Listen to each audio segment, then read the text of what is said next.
In 2022, two of the largest supermarket chains in the United States announced that they were planning on merging together and to become one giant company. Kroger and Albertsons released a plan for Kroger to buy Albertsons for a whopping $24.6 billion.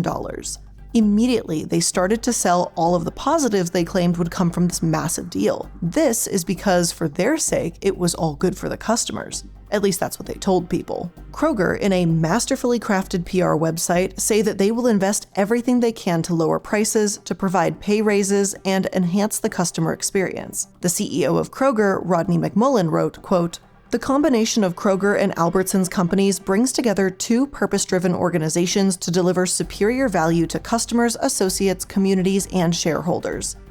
And if you took them at their word, then you might think that this whole world was jumping up and down with joy knowing that a massive company was about to become even bigger. However, not everyone was so convinced that this was going to be the best thing since sliced bread. Activists and advocates brought up a plethora of concerns. Would this merger raise prices? Would it shut down the much-needed smaller stores in rural and urban areas, causing an increase in food deserts? How would this impact the workers? It doesn't seem like they were the only ones concerned either, as the FTC soon stepped in to complete a thorough investigation into what was a massive merger and what that would mean for the grocery industry. That investigation is currently ongoing. But the prospective marriage of the two companies brings up an important question.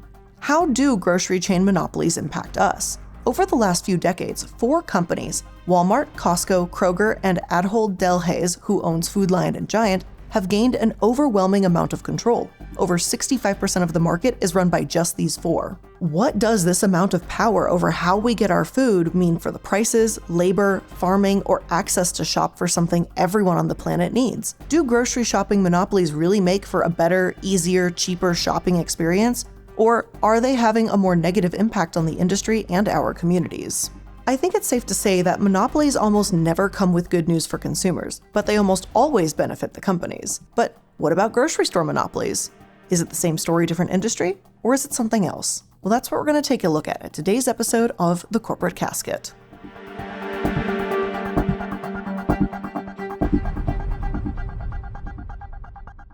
And if you want to find out even more information about some of your favorite episodes, up-and-coming episodes, ad-free episodes, and even bonus episodes that might be just a little too spicy for YouTube and Spotify, make sure to check out the Patreon, patreon.com/iilluminaughtii. I recently spoke about Bad Dragon, but I've got an episode coming up about the evil and dark legacy of Larry Nassar. It's way too dark for YouTube, but an important subject to discuss all the same. I highly recommend you take a look. And if that topic isn't for you, you can always make a suggestion in the Patreon private Discord server too.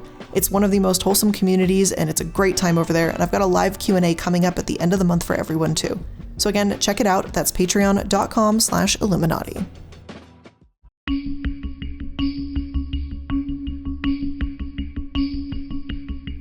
So let's talk about Kroger's first claim that prices will actually go down if they're able to gain control of another massive grocery chain. Is that the likely result? In short, probably not. Especially not in a time where we are seeing prices jump pretty dramatically in stores anyway, increasing by an astonishing 11% from 2021 to 2022. And for the record, a normal increase is about 2%. So if you're feeling like your wallet's getting a little tighter and your grocery budget isn't reaping the same amount of food as it did in the past, you're not crazy. It's actually true. This is one of the biggest jumps we've ever seen, and monopolies certainly seem to have something to do with it. And in the grand scheme of things, giant monopolies, or what are very close to monopolies, don't usually lower prices for the consumers. Normally, it does the exact opposite. There are some exceptions to this rule. One of those exceptions happen to be some government-controlled monopolies and utility companies. They can actually keep prices down for consumers, which makes relative sense. Unless, of course, you live in Texas, then you have to deal with that crazy private power grid, and I'm so sorry. But in other cases, the lack of competition can make prices go up, since companies have complete control of the market. As Investopedia explains, quote, "Consumers purchasing from a monopoly often find that they're paying unjustifiably high prices for inferior quality goods." Unfortunately, with supermarkets, this is usually the route we head down. Let's take Walmart, for example. When the company initially enters a new market, they usually do so by offering staggeringly low prices. They have a bigger selection and just offer more perceived convenience than any other small grocery store in the area could even possibly dream of offering. As their competition dwindles, as it often does, then they flip the switch. So as the smaller chains or mom and pop shops close down, it leaves you with Walmart in the area, or, whatever the big company is going to be, we're just going to use Walmart in this situation. So with no one else to compete in the market anymore, they can then make the prices whatever they want, and people in that area have no other choice than to continue to shop there. Walmart in particular, though, has been shown to actually follow this tried and true strategy and has made them so insanely popular in the supermarket realm that they now account for, quote, $1 out of every $3 spent at grocery retailers today. But we'll talk more about how grocery monopolies squeezing the life out of their competition impacts entire communities' ability to get food a little bit later on. But for now, let's just stick to how it affects your wallet. As the supermarket continues to consolidate, guess what else does? The entire food market production line. See, since the 1970s, food production companies have been dwindling at a rapid pace as massive corporations buy out all the small fish in the sea. In the United States, only 4 companies control over 60% of the market for pork, coffee, cookies, beer, and bread. For beef processing, baby food, pasta, and soda, these numbers are even more staggering. 4 of the top companies control more than 80% of that market in the United States. We saw the effects of these massive monopolies during the pandemic, too. As production systems continued to face a plethora of problems ranging from COVID-related illnesses impacting workflow to acts of God like major natural incidents, the prices shot up. But they also could have been exploiting these disruptions to raise the prices beyond what needed to be done. After all, production companies and grocery chains are having a banner year. In case you haven't known, their profit margins are reportedly the largest they have ever been since the past 60 years, an insanely high number. And that doesn't feel like normal old inflation to me, and it doesn't appear that way to the Federal Trade Commission either. In November 2022, the FTC asked Walmart, Kroger, Kraft, and Tyson to hand over all of their information about the possible price gouging scheme so they could do a thorough investigation into the matter. From what I can tell, the FTC investigation is still ongoing, so we may not hear from that particular one for a while. But the Accountable US, a corporate watchdog group, did come out with a report showing that Kroger appeared to, quote, have raised their prices unnecessarily in 2020 and 2021, along with a couple of other companies. They're pretty open about their ability to raise prices as they see fit in their sales calls, with Kroger Chief Financial Officer Gary Millerchip saying that the company was, quote, passing along higher costs to the customers where it makes sense to do so. So yeah, this is the same company that swears they're going to reduce prices if they're allowed to buy another massive company. Maybe for a little bit, but I see them pulling a Walmart and hiking those prices up the second they get a chance. But that's just an opinion, maybe a little bit of a theory too. But truthfully, in this scenario, if we're thinking about a corporation being a corporation and corporate greed, why wouldn't they? As they buy their competitors or smaller competitors are crushed in their wake, they can literally do whatever they want with little to no pushback since price gouging is incredibly difficult to prove. Still, these giant companies have a habit of increasing prices when they think no one will notice, according to economist Isabella Weber. She said, quote, in a sense, economy-wide cost increases act as a kind of coordinating mechanism which allows firms competing with one another for market share to safely rise prices together. Since there are really only 4 companies running the grocery business, then this whole process doesn't really take a lot of coordination. So with inflation already through the roof and people spending more money on their shopping trips than they ever have before, it's not so shocking that people and government agencies would feel uncomfortable with one of the companies controlling the market becoming even more powerful by buying another competitor. But it's not just the prices we pay that are impacted by giant grocery monopolies. It's the people working in grocery stores that are impacted too.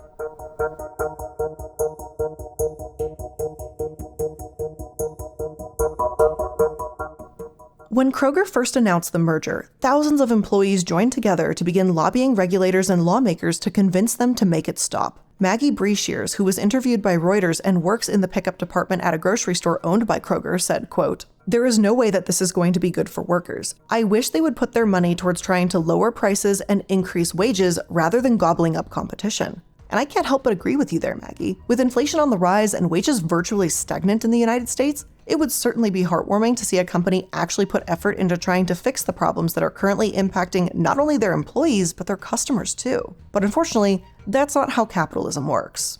Plus, Kroger promises that this new merger won't impact their employees or any of the employees working at supermarkets that they own. Do I believe them? No, and neither do most other people. Multiple chapters of the United Food and Commercial Workers Union, representing about 100,000 Kroger and Albertsons employees, are fighting to stop the merger with everything they have in them. Their main concern is the possibility of store closures, which is a pretty common after effect of giant grocery chains merging together. Locally here in Colorado, a group of concerned citizens came together to share their concerns about the merger, with many of them retelling stories about how past mergers had impacted their lives. Sharon Ketchum shared how she lost her job suddenly after a merger in 2014 between Safeway and Albertsons. It seemed to come out of nowhere, with Sharon saying, quote, "They walked in one day and said, 'We're closing your store in 2 weeks.' There was no warning, no suggestion that this would happen, just a merger." It's pretty easy to understand why workers would be concerned, especially when Kroger is the company in question. A study done by Errol Schweizer brought to light that a whopping 75% of Kroger's workforce is food insecure.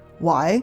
Because grocery store monopolies have a tendency to take cost-cutting measures to the extreme, and one key place they cut cost is in paying their people. They try to do it in relatively sneaky ways that no one would really notice unless they're paying attention. For example, by embracing self-checkout aisles rather than paying employees and cutting hours to purely demand-based scheduling. Oh, and by reducing employees' access to their benefits as well. A terrifying amount of full-time employees of grocery stores rely heavily on public assistance just to survive, such as SNAP benefits and Medicaid. This problem is so pervasive that the US Government Accountability Office has reported that large grocery companies and other retail merchandisers are, quote, among the top industries employing workers enrolled in both programs. And to me, it's something incredibly sad about the fact that the very people who are working to sell food to other people are the ones who have to rely on government benefits to buy food from the very stores they work. And what makes it even worse is when there's this additional kind of political narrative that people who use food stamps, SNAP benefits, all that kind of stuff, that they're just lazy people. They're working, and the reality is,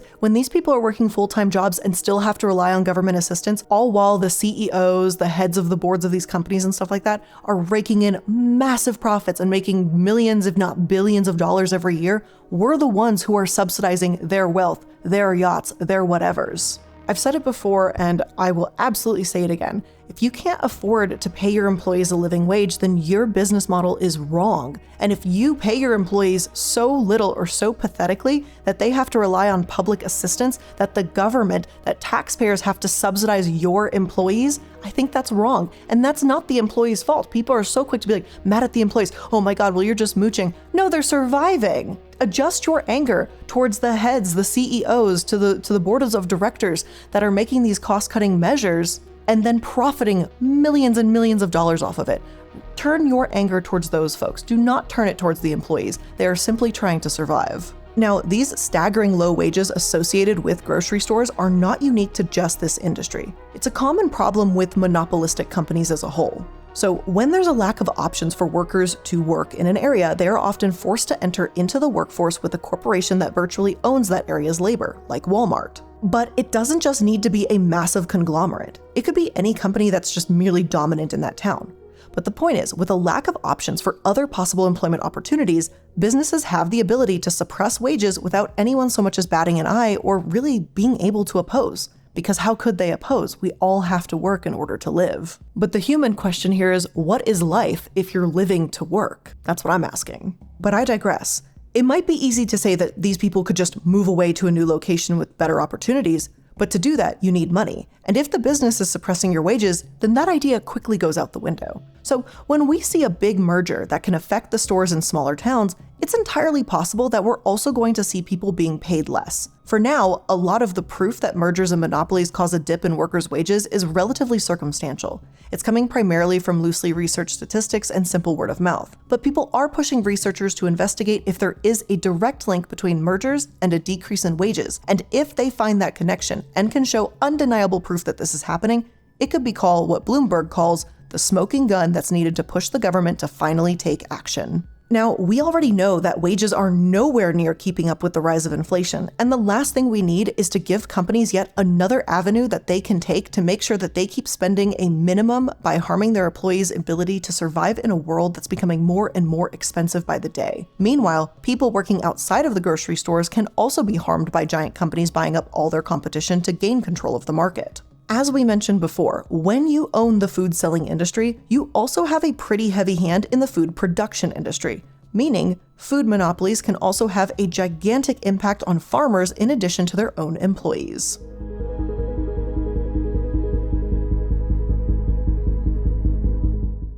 When Kroger released their announcement for a new mega merger, farmers came out to call on the FTC to oppose the deal.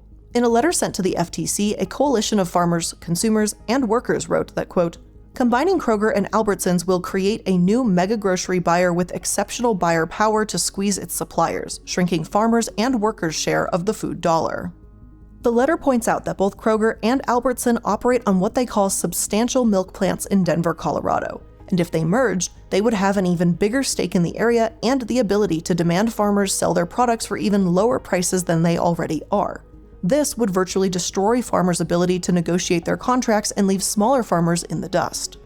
If they aren't able to produce year-round or supply these massive companies with the product they need, smaller farmers will lose their contracts and would need to find a way to make money selling their products somewhere else. In another letter sent to the FTC, farmers pointed out a past incident where farmers were harmed in yet another massive merger, when Albertsons bought Safeway in 2015. Back then, Albertson harmed smaller farmers in a spectacular fashion when they ripped away Safeway's producers' contracts and replaced them with their own large produce suppliers. Out of nowhere, people had their entire livelihood stripped away just because two already massive companies decided they needed to consolidate. Then, there's also the concern that consolidated companies will stop production in the United States altogether, or at least for the most part. Foreign suppliers would have the power and ability to bid for contracts that rapidly fall below the price acceptable for farmers in the United States.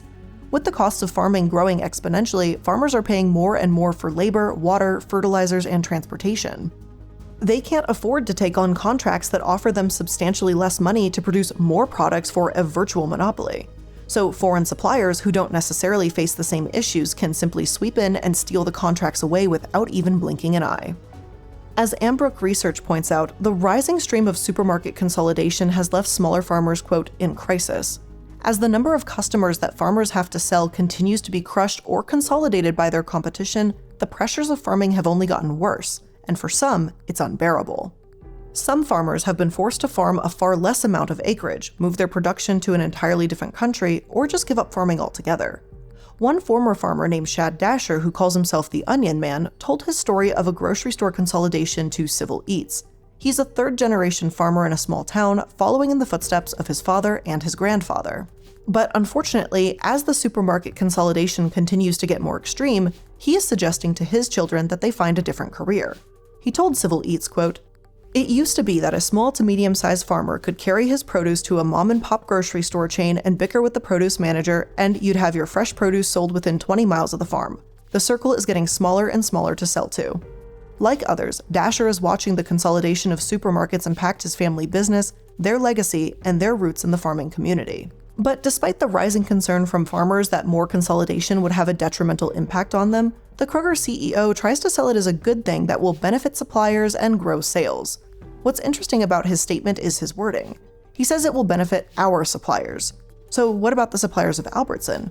Will the same thing happen to them that happened to Safeway? Will they be left in the dust too?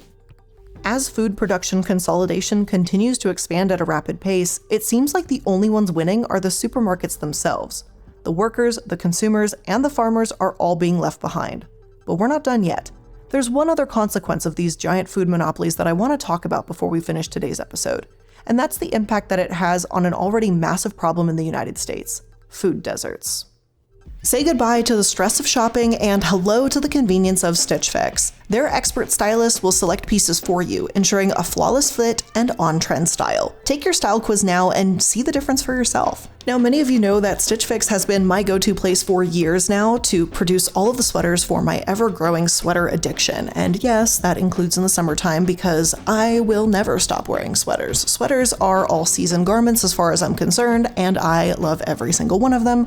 Or maybe it's just because I'm always very cold. Either way, I love sweaters, and Stitch Fix has great sweaters among many other amazing pieces of clothing.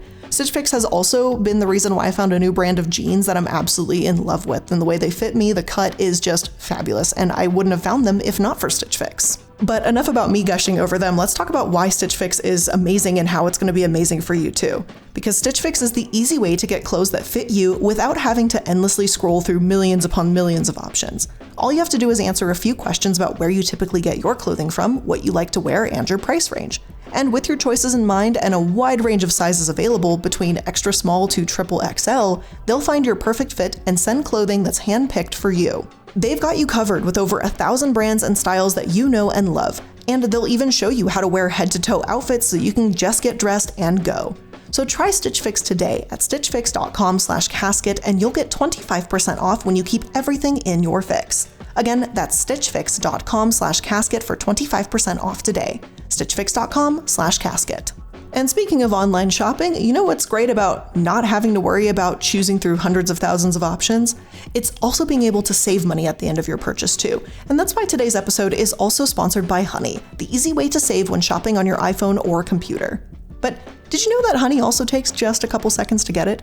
That means if you go and add it to your laptop, iPhone, computer right now, you could be done before this ad read is even over.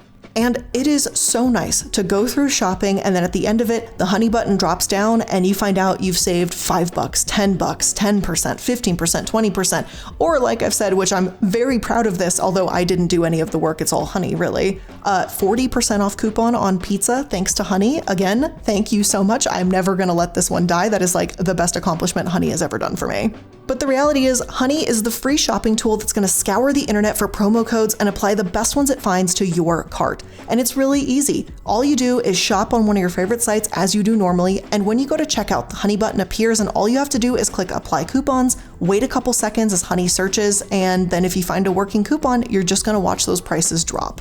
And as I mentioned earlier, Honey doesn't just work on your computer, it's gonna work on your iPhone too. You just activate it on Safari on your phone and you can save on the go. And getting Honey seriously takes just a couple seconds, and by getting it, you'll be doing yourself a solid and supporting the show. So get Honey for free at joinhoney.com/casket. Again, that's joinhoney.com/casket.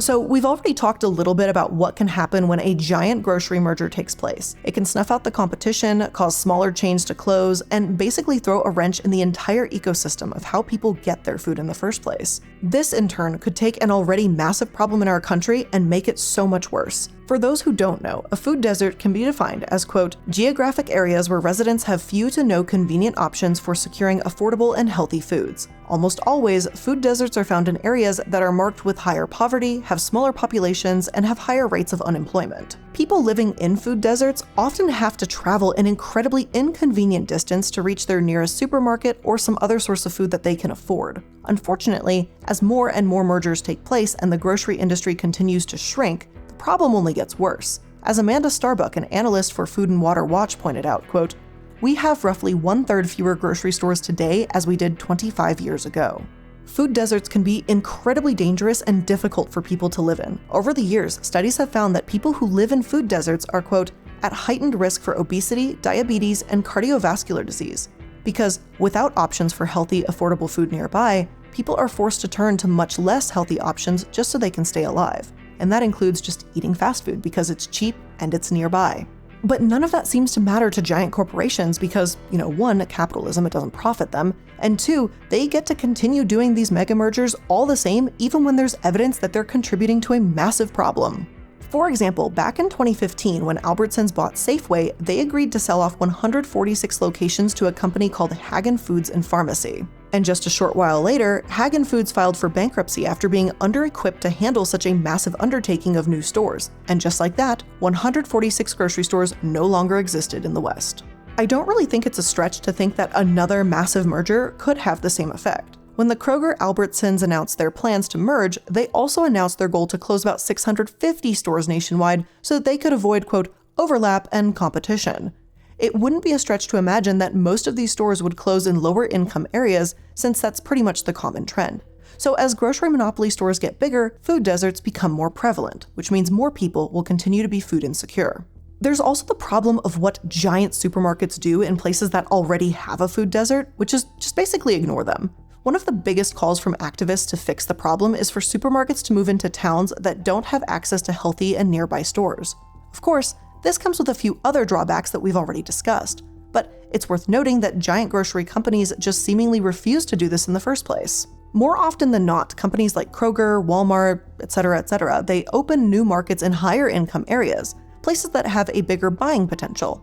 So as these massive mergers close stores in some areas, they open new stores in others, and almost always the same places that didn't have to deal with a lack of access in the first place. There are some potential solutions to this problem, such as providing economic incentives to supermarkets that open in food desert areas, but There's something about rewarding continued consolidation that just doesn't sit well with me, because of pretty much everything else that we've talked about today. So instead of going bigger, to a degree, we really should be going smaller. We could increase the number of farmers markets with pretty much the same steps, provide government subsidies, and zone land for farmers markets to thrive.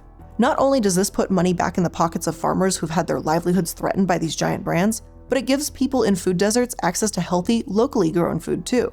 Additionally, we could put more healthy food in stores that are already available in these areas, like convenience stores or consignment shops. There are other solutions than waiting for giant corporations to do the right thing, and we should definitely be looking into them because the giant companies, I don't really think have any vested interest in providing any public good.